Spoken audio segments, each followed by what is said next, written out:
Can one company deliver on a commitment to every person in Michigan? Count on it. Count on Blue Cross Blue Shield of Michigan to be there for our members and for everyone across Michigan. Every day, in every zip code, we're committed to our Michigan communities. At free clinics, offering help to those in need. At schools, teaching kids healthier habits. All over Michigan, we're making a difference because this is our home too. Blue Cross Blue Shield of Michigan. Confidence comes with every card.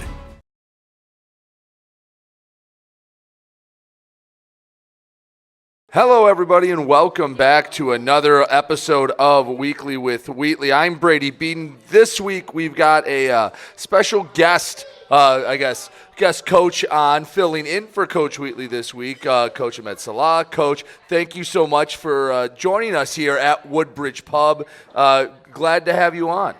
Yeah, thanks for having me, man. So, Coach, let's get right into it. We'll go to the game last week, and in that game, you know, early on against Quincy, you had opportunities to make some plays. You had the lead at one point. Fourth quarter, it kind of fell apart. Just go over, your thoughts. I know you're more of a linebacker special teams guy, but what you just saw overall in that game. Overall in that game, I mean, we're getting a lot of glimpses of what we can do. I think it's just a matter of being consistent. I mean, we're showing signs that we could hang with just about anybody. It's a matter of doing it every single time. So, as much mistakes that we made, there were a lot of good things to take out of the game as well. It's just a matter of just giving ourselves a hard look in the mirror, see what we need to improve on, and a point of emphasis that we need to make before we hit the GLIAC. So, Coach, one thing I'm always curious about from a coach's perspective, when your tough start to the non-conference, you mentioned GLIAC's coming up. We'll talk about Tech later in the show. But how do you decide, all right, it's time to make a change in certain things, or, hey, we got to give something time and stay the course with others? Oh, everything we do, try to have a strong conviction in what you do. I don't think one game or mistakes define a player or a coach, whatever it is that we're doing. When it comes to defense, it's a matter of repping technique, repping concepts over and over to the point where it becomes subconscious. And the same thing I tell the players. It's no different than this, right? Growing up, we've all eaten like a bowl of cereal watching TV, right? And when you're watching TV and you're eating the cereal, you're not really thinking about eating the cereal, right? It just becomes natural. And when it gets to that point, that's when we start popping off. And, if you look back at the tape, just from a coaching standpoint, a lot of the success that we had, it came off of plays that we've repped numerous of times to the point where we're not thinking about it, and then we hit what I call the PhD level of football. That's opponent interpretation in a way that allows us to play as fast as possible. With a defense that, it's played pretty well, especially the rush defense. It's been very solid. Teams have not ran a lot on you. How do you keep guys' heads up? It's complimentary football is the name of the game. Every coach will bring up that cliche. But how do you keep a guy's head up, like, for example, in the Finley game where, man, it feels like you're playing your heart out, you're just not getting rewarded? Well, what are those conversations like on the sideline to keep kids from hanging their head? Top priority, focus on your job. Okay, and the one job that we have in mind collectively as a unit is get the ball back to the offense as fast as humanly possible. That's all that matters. Whether they go 3 and out, whether they do secure a long drive, it doesn't matter. One thing stays the same is what we control, and that's getting the ball back to them as fast as possible. Understanding how we're going to get blocked, understanding our opponents. So we're really just focused on our opponent, focused on controlling what we can. All right, so let's talk a little bit about Coach Saleh as the linebackers coach.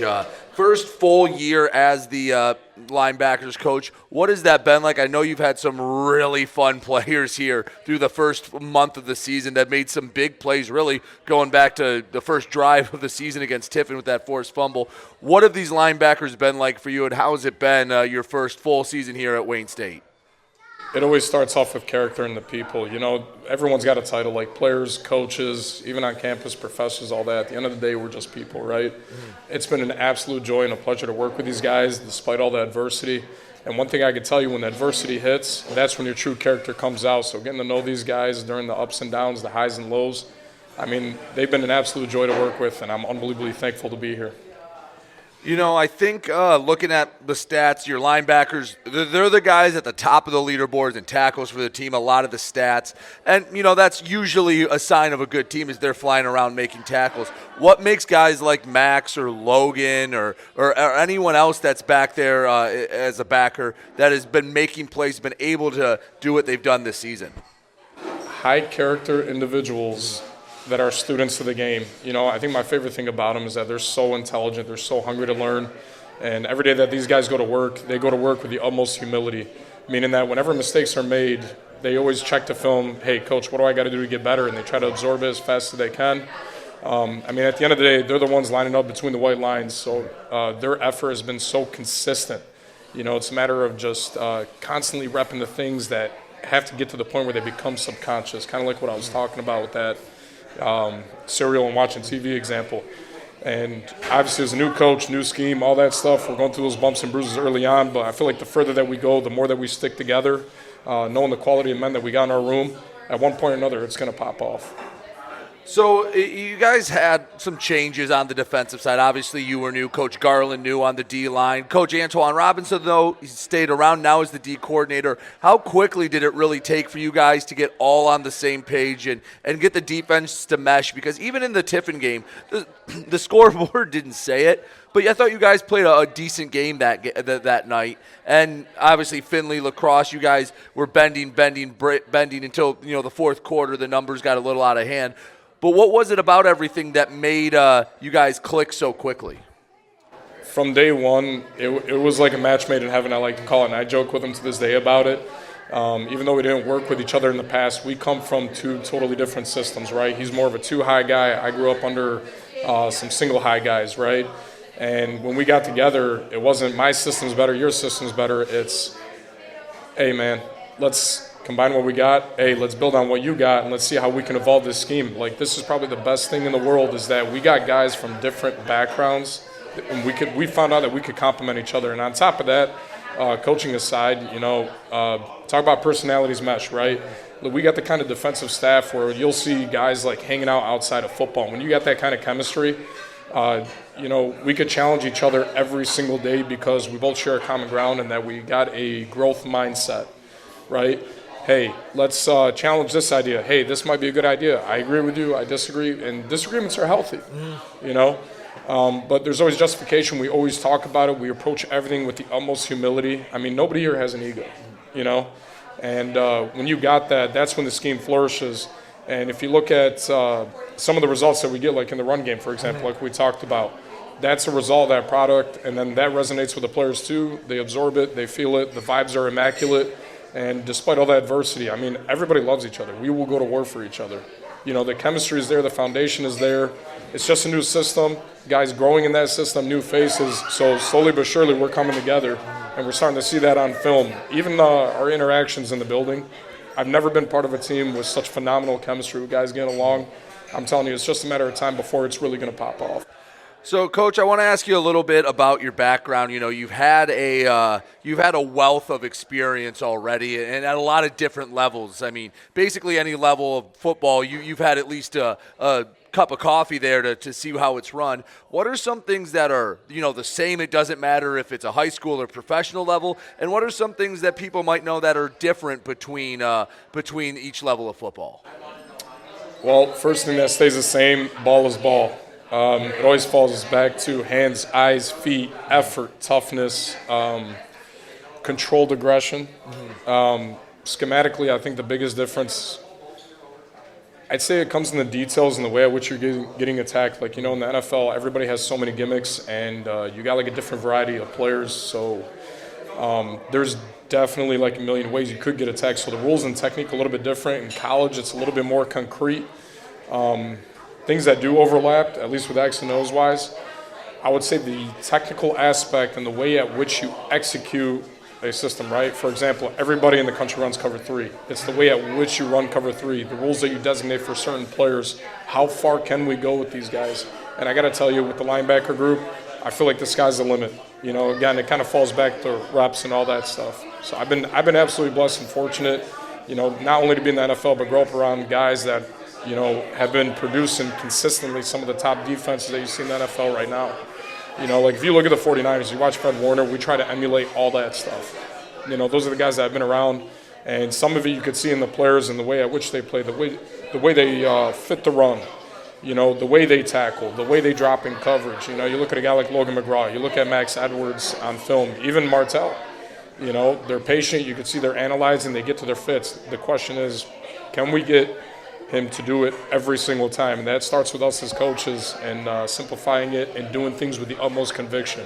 You know, so I got all the confidence in the world that these guys can do it. Well, Coach, I appreciate it. This was just part one. We're going to take a look in a little bit with Michigan Tech and homecoming, but let you take a break. You'll get a chance to get some eats from Woodbridge Pub, a very cozy spot in Detroit with great vibes and even better food. You can come on down to Woodbridge Pub, located in the heart of historic Woodbridge neighborhood, known for its delicious locally sourced menu and craft cocktails. It's the perfect spot for a casual night out or weekend fun. Whether you're relaxing on the patio, enjoying live music, or just catching up with some old friends, Woodbridge Pub is your go-to for a true Detroit experience. Stop by today and taste what makes Woodbridge Pub a local favorite. All right, Coach, appreciate it. We'll bring Max Edwards on here in a minute with Weekly with Wheatley. All right, back here on Weekly with Wheatley. Now I'm joined by Wayne State linebacker Max Edwards. And Max, I want to thank you for coming on. No, usually the guys that join us here are a little older, been here a while. You're one of the newer guys on campus, so that's where I want to start with. You know, not from Michigan, not from the Midwest. You're an LA kid. You came all the way over. I always like to hear about the journey and how you ended up here. Tell me how Max Edwards became a Warrior. Yes, sir. Thank you for having me. I ended up becoming a Warrior throughout high school. I grew up in LA and was born there, and then I ended up moving to Utah, and that's where I played high school. My dad actually knew Coach Wheatley as they recruited my brother, Champion Edwards. And from there, it's all just history. We started the journey to Wayne State.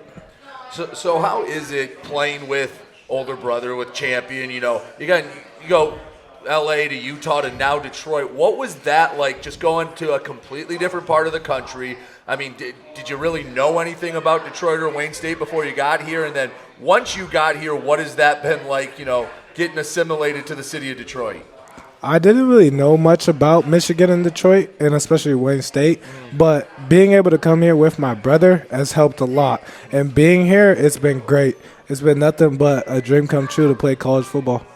Well, what's been something about maybe the city that's surprised you a bit, that when you talk to people back home, and you talk to family, talk to friends, you go, wow, you know, you don't really expect this with Detroit, whether good or bad. I know a lot of people say it's the cold that gets you. What was something that was surprising when you first got here? Honestly, Detroit has a bad name. Coming here, I was surprised because it's nothing like people make it out to seem. Yeah, you know, that's something I find with not even people from far away, like where you go from LA or Utah, but even in the state of Michigan, you get people from, you know, an hour outside. They go, oh, it's the rap of Detroit, and then they come down to campus, and it's, you know, it's nothing like what people talk about, and a lot of people fall in love with it as soon as they see it. Did you have a similar experience to that? Yes, sir. Being so close to downtown, it's been great. Honestly, I love Wayne State and wouldn't want to be anywhere else. All right, well, let's talk about Max Edwards, the player, because, you know, you and your linebackers had a pretty nice start. Martell has played pretty well. Logan's been flying around. What's it been like with this trio making plays here to start the year? Because it seems like one of the three of you has made a big play in every game so far this season. What makes you three so dangerous? What makes us so dangerous is because how close we are. Honestly, shout out to Martell and Logan, because ever since they got here, they've been just ready to work, and they've been taking me underneath their wing, showing me their experience and helping me evolve in this game. You know, when you're a young player, sometimes, you know, you get in and there's a little bit of, you know, just question like, hey, this is a new level. You're not sure about yourself. You seem to play pretty sure of yourself. At what point were you on the field? Maybe it was in practice that you went, you know what, I belong on this field. I'm just as good as anyone else with a helmet buckled up. When was your kind of like, all right, yeah, I'm good enough to be here and I'm good enough to play really well? I think it was practice. Honestly, just taking it day by day and stacking bricks and stacking days is when I truly was like, okay, I could do this. So I got to ask about Coach Saleh because he's he is a very big football guy. Like I don't think there's any other way to describe him. I feel like he eats, drinks, breathes, lives football. What has he been like as a coach for you? Because I'm sure at sometimes he's probably had to go, all right, let's dial back, just dumping all this knowledge on them, and let's ease them along. What's Coach Saleh been like? Honestly, Coach Saleh has been great. Honestly, he's helped me develop as a football player and just in the game of football because he knows the game of football and he understands it, which shows by the way his players perform every game. So just give us a little insight. What's Coach Saleh like? Is he an intense meeting guy? Is he more of a calm meeting guy? Well, what's maybe that positional film review study like with Coach without giving too much away? He's intense, but then he also tries to be funny, but sometimes he's not. But he's a good guy for sure. All right, Max. Getting ready for this or getting ready for this season. You were around here last year, but you're redshirted. You were playing a couple games, but just got your feet wet.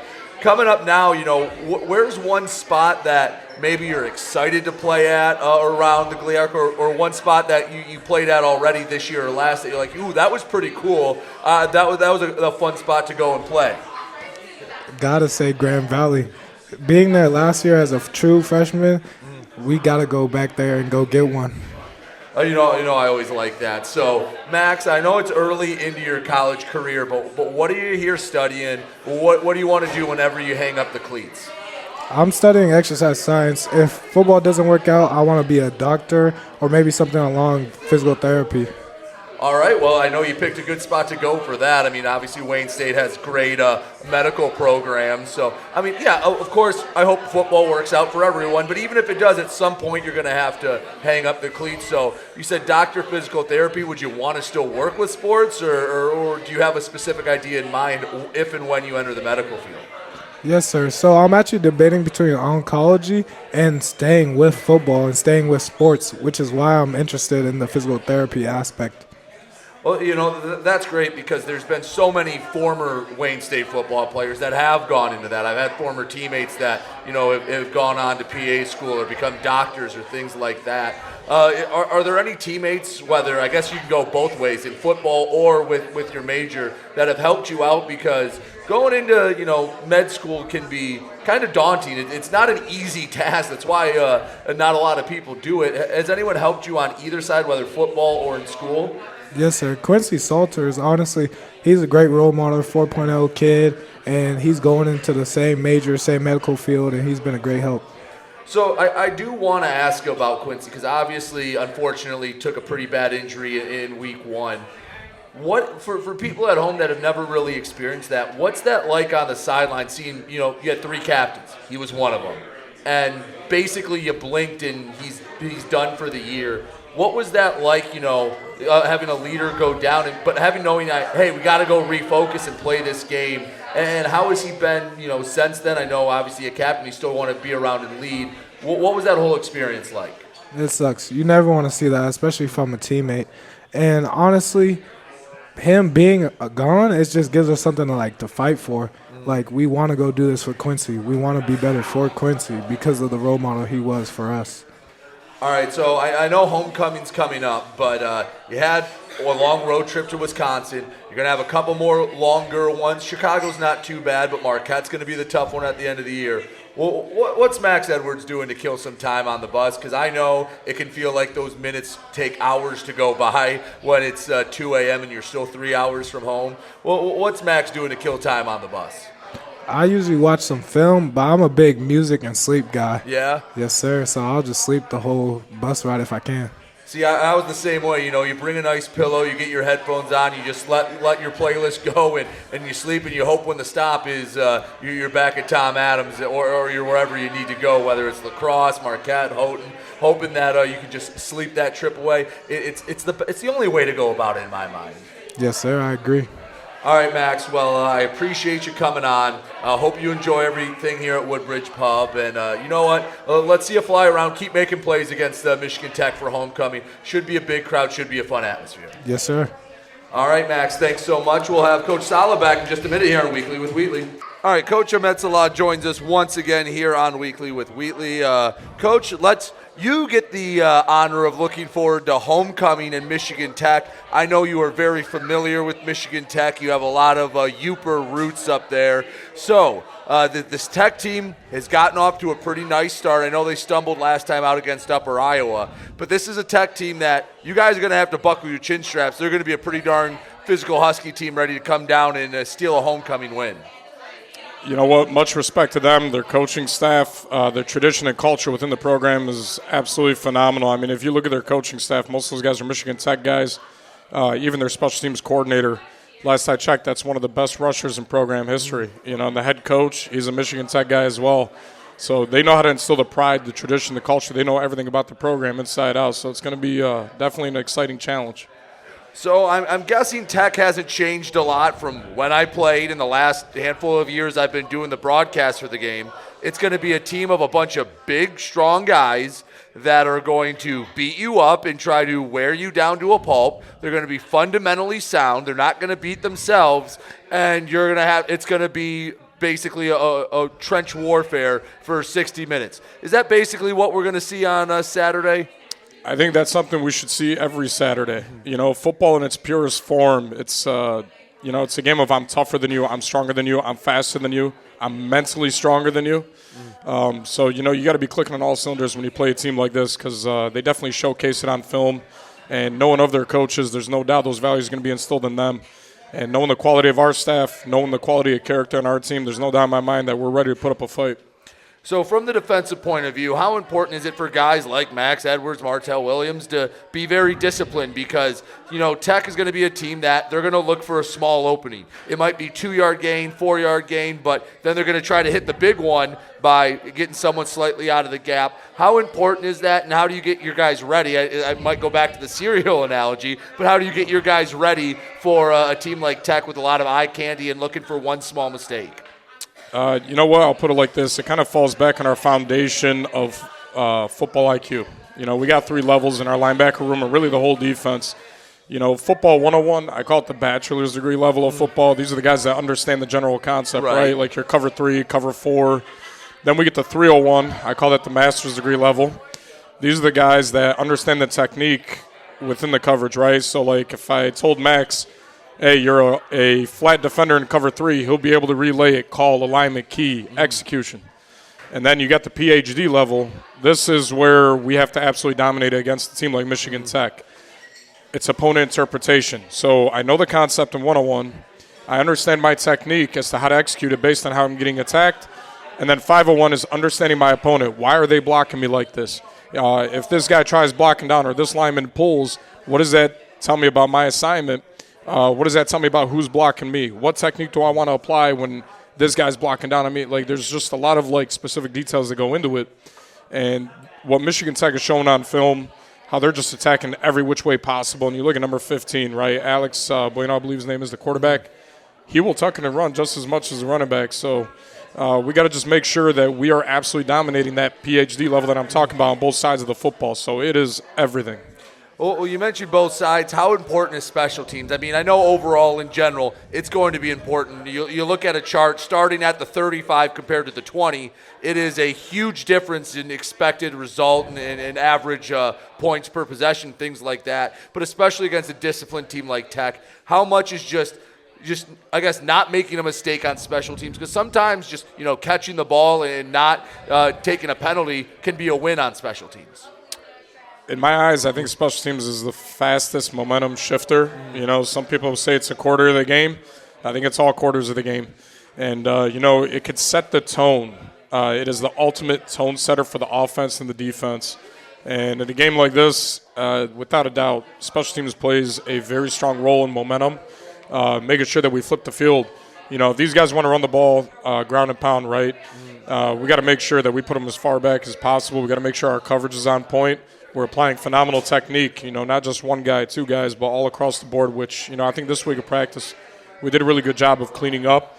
The next step is helping our offense as much as possible, give them as much or rather less field position.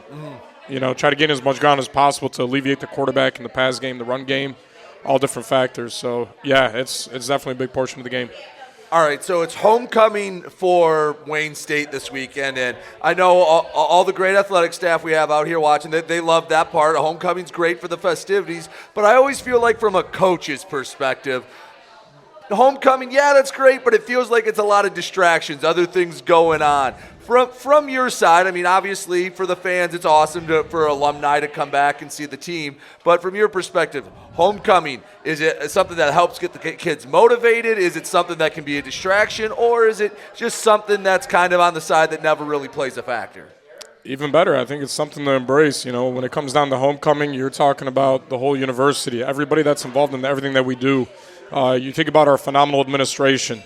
Everybody in academics, everybody that pours into the program, the players, the coaches, support staff, everybody off campus. Homecoming is an opportunity to reciprocate everything that everyone's poured into us. So I don't look at it as a distraction. I know none of our coaches do. None of the players do. We look at it as an opportunity to give back. So I think it's an extra bit of motivation to attack every meeting, attack every practice, attack every rep, drill, rehab, everything that we do at our greatest level, not just for us, but for the people around us. And it does feel like a time where you'll see if a former player is going to come back to a game, it's usually the homecoming game that gets circled. Like, hey, we've got this one, and you got a great challenge with a strong Michigan Tech team. So I know you guys are excited for that one. I did have to ask you because, Max made a comment. He said in the meetings, like you said, you can be intense, but you try to drop a little humor in there as well. He said they don't really get it. He said the dad jokes sometimes go over their head. You got to give us a little bit of an insight to what some of those are in the meetings and what that whole experience is like. You know what? When it comes to the meetings, I try to have organization and structure. We got things that we call make notes, where we're making notes of corrections, and it's not that we're critiquing like a player, like an individual. I always make it like clear, transparent, upfront with these guys. Our job as coaches is to constantly critique, and I always challenge them to approach with humility, look in the mirror, what do we got to improve on? And I try to have a clear, organized structure. So when we look at it as a staff collectively, I'll be following along with Coach Robinson and the other coaches, and we look at like the specific details of what this player missed, but at the same time, I try to look at good plays as well, because in my mind as a teacher, and I'll credit my mother for this because she was a teacher for many years, everybody falls for the habit of constantly critiquing mistakes. I try to have what we call premium plays, right? It's a premium brand of football. It's when a player does something right and it's say, hey guys, here's how it's supposed to look. I think that's the best way to teach us. So it's not just like the negatives of like incorrect plays, but also the premium plays. And whenever I find a window, like just try to make it relatable, more personable, because I don't want it to be football 24/7. Yeah, I'll throw in some of my dad jokes. Some guys will laugh, some guys are just, whatever. But at least they understand the intent. I think it's just a sign I'm getting a little old, but they know at the end of the day I love them to death. Not just as players, but as people too. And I'm sure you have a lot of the memories, and you can recall this, a lot of the memories you have, it might not be, hey, remember that third down stop I made. It's, hey, remember when Coach did this in the meeting room, or remember when this happened. Because you're with them more than anyone else. You see each other more than your families. You see each other more than really anyone else besides your teammates and coaches. So you got to be able to keep it light at times and really have fun with it and find that balance between, yeah, you're there to get work done, but if you're there only to work and never crack some jokes, it's going to make everything feel longer. Oh, you got it on the money. Even on the field when we're practicing, I never want the guys to feel like it's a job. Life lesson, right? If you truly love what you do, at one point or another, it will love you back. And at the end of the day, it is football. As much as we get caught up in the stress of executing a specific assignment, learning a play, everyone's fighting for a job, and we're trying to do the best we can to win. At the end of the day, just love it. So, when we go to practice, tell the guys just celebrate each other's success, man. Every time we make a play, go crazy. Let yourself loose, man. Have some fun. But at the same time, when it's time to wind up and get the next play, you attack like with the same manner that you did on the last play. And sure enough, what you'll find, the more you're loving it, the more we celebrate each other's success, well, success will breed success. No matter the situation or how much adversity we dealt with, things don't go right, it automatically turns into bounce back mentality. So that's where, we're trying to build character alongside, build on the success that we have. So just think of like psychological principles that go into it. But at the same time as coaches, all of us have an inner player in ourselves too, you know, so we like to have just as much fun at the same time that we develop the guys. All right, I do have to ask. I should have asked Max this too, but who's the funniest guy in the linebacking room? And you can't say yourself. Oh, I definitely can't say myself with the dad jokes, man. But, man, that's a hard one. Honestly, we definitely got some personalities in the room. It's hard to pick.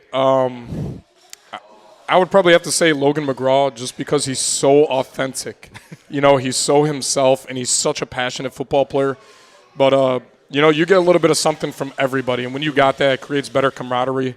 And, you know, that's how these guys got such a tight bond because we got the perfect mix of personalities and people in the room. And when you have that, I mean, every day is a great time. Look, man, we get up very early in the morning, but truthfully, this is something that you love to wake up to do every single day. I mean, like, as soon as I get up in the morning, you know, my family would see me sometimes, and they're thinking, like, why do you have so much energy? Like, how'd you wake up? Did you drink an energy drink or something? I'm like, no. I'm not going to my job. I'm going to something that I generally love to do, and it's the people. You know, it's not just the players, but the coaches, the administration. I mean, like, everywhere you turn, everybody's cool. I mean, everyone's fun to be around, man. So I'm just incredibly thankful. Well, Coach, I appreciate that. Again, thank you for coming in to fill in this week. And you know what? I hope we see those linebackers flying around, making plays like they have been all season, and celebrating a homecoming Wayne State victory against a darn good Tech team. Faith or belief. And I got to tell you right now, every person in our building, without a doubt, has the utmost faith, man. So I'm feeling good. Well, I love to hear it. Coach, thank you for joining us. Thanks to Max Edwards for joining us. We'll be off next week. We're on the road, but then in 2 weeks' time, be back home and be back here at Woodbridge Pub for another edition of Weekly with Wheatley.